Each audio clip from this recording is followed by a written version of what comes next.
بسم اللہ الرحمن الرحیم۔ نمبر 1، اسلامی تاریخ۔ جب لوگوں کی نافرمانی اور بت پرستی دنیا میں عام ہو گئی تو اللہ تعالیٰ نے ان کی ہدایت و رہنمائی کے لیے حضرت نوح علیہ السلام کو نبی بنایا۔ انہوں نے لوگوں کو نصیحت کرتے اور دین کی دعوت دیتے ہوئے فرمایا، تم صرف اللہ کی عبادت و بندگی کرو، وہ تمہارے گناہوں کو معاف کر دے گا۔ اس نصیحت کو سن کر قوم کے سرداروں نے جواب دیا، ہم تمہیں رسول نہیں مانتے کیونکہ تم ہمارے ہی جیسے آدمی ہو، نیز تمہاری پیروی ذلیل و حقیر اور کم درجے کے لوگوں نے کر رکھی ہے۔ حضرت نوح علیہ السلام نے فرمایا، اللہ تعالیٰ کے یہاں سعادت و نیک بختی کا دار و مدار دولت پر نہیں بلکہ اللہ کی رضامندی اور اخلاص نیت پر ہے۔ میں تمہیں یہ دعوت مال و دولت کی امید پر نہیں بلکہ اللہ کے حکم اور اس کی رضا کے لیے دے رہا ہوں، وہی میری محنت کا اجر و ثواب عطا فرمائے گا۔ غرض حضرت نوح علیہ السلام دن رات انفرادی اور اجتماعی اور خصوصی و عمومی طور پر ایک طویل عرصے تک قوم کو شرک و کفر اور اللہ تعالیٰ کی نافرمانی سے ڈراتے رہے، مگر وہ باز تو کیا آتے بلکہ الٹا عذاب الہی کا مطالبہ کرنے لگے۔ نمبر 2، حضور صلی اللہ علیہ وسلم کا معجزہ، درخت کا حضور کو اطلاع دینا۔ ایک مرتبہ کسی نے حضرت مسروق سے پوچھا کہ جس رات جناتوں نے حضور صلی اللہ علیہ وسلم کا قرآن سنا تھا، اس رات آپ کو جناتوں کی حاضری کی اطلاع کس نے دی تھی؟ تو حضرت مسروق نے فرمایا، مجھے حضرت عبداللہ ابن مسعود رضی اللہ تعالی عنہ نے خبر دی ہے کہ اس رات رسول اللہ صلی اللہ علیہ وسلم کو جناتوں کے بارے میں ایک درخت نے بتایا تھا۔ نمبر 3، ایک فرض کے بارے میں، نمازی پر جہنم کی آگ حرام ہے۔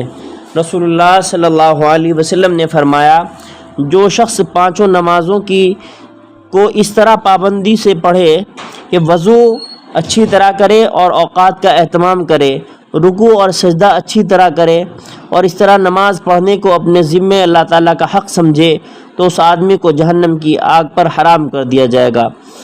نمبر 4، ایک سنت کے بارے میں، جہالت سے پناہ مانگنے کی دعا۔ جہالت سے بچنے کے لیے اس دعا کا اہتمام کرنا چاہیے، اعوذ باللہ ان اکون من الجاہلین۔ ترجمہ، میں اللہ کی پناہ مانگتا ہوں اس بات سے کہ میں جاہلوں میں سے ہو جاؤں۔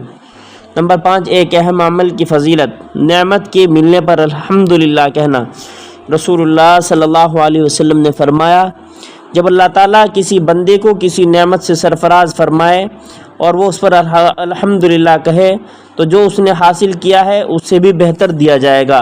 نمبر 6، گناہ کے بارے میں، اللہ تعالیٰ کے ساتھ شریک کرنا۔ قرآن شریف میں اللہ تعالیٰ فرماتا ہے، جو شخص اللہ تعالیٰ کے ساتھ کسی کو شریک کرے گا تو اللہ تعالیٰ اس پر جنت حرام کر دے گا اور اس کا ٹھکانہ جہنم ہے، اور ایسے ظالموں کا کوئی مددگار نہیں ہوگا۔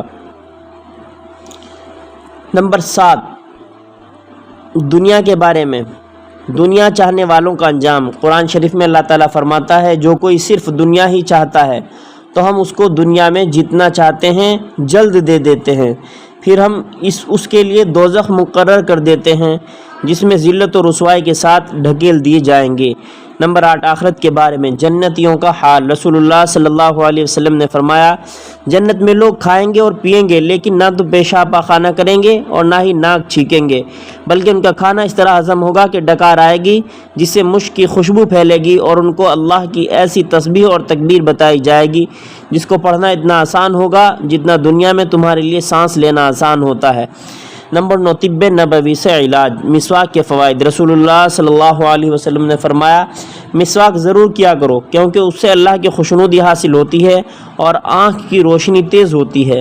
نمبر 10، نبی پاک صلی اللہ علیہ وسلم کی نصیحت۔ رسول اللہ صلی اللہ علیہ وسلم نے فرمایا، تم میں سے کوئی شخص وفات پا جائے تو اسے اپنے گھر میں دیر تک نہ روکو، اس کو جلد دفن کرو اور دفنانے کے بعد اس کے سر کی طرف کھڑے ہو کر سورہ بقرہ کی شروع حصہ اور اس کے پاؤں کی طرف کھڑے ہو کر سورہ بقرہ کا آخری حصہ پڑھو۔